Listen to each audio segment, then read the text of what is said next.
NFC operates at a frequency of 13.56 MHz, which is in the range we call high frequency. In this video, I will show you how to clone a card to access a building that belongs to an employee. We will use flipperzero to clone the card.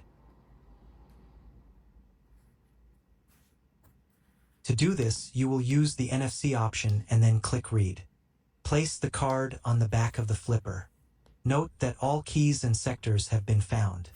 Now save it with the name you want.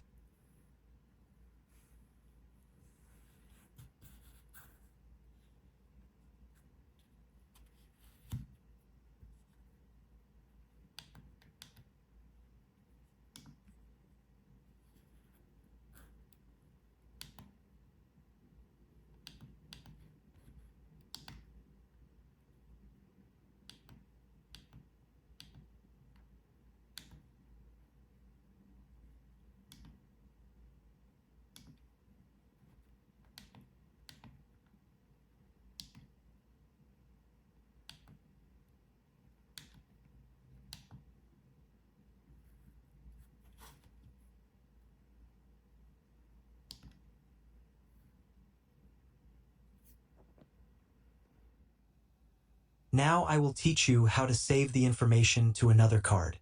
Go to Apps, then NFC, and then Saved.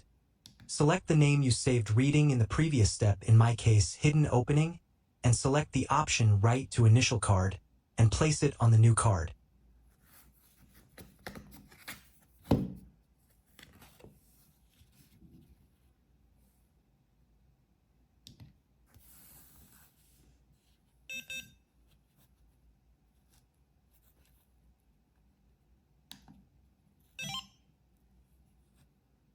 What we did in this video was read an NFC card, save it on flipperzero, and then write it to a new card.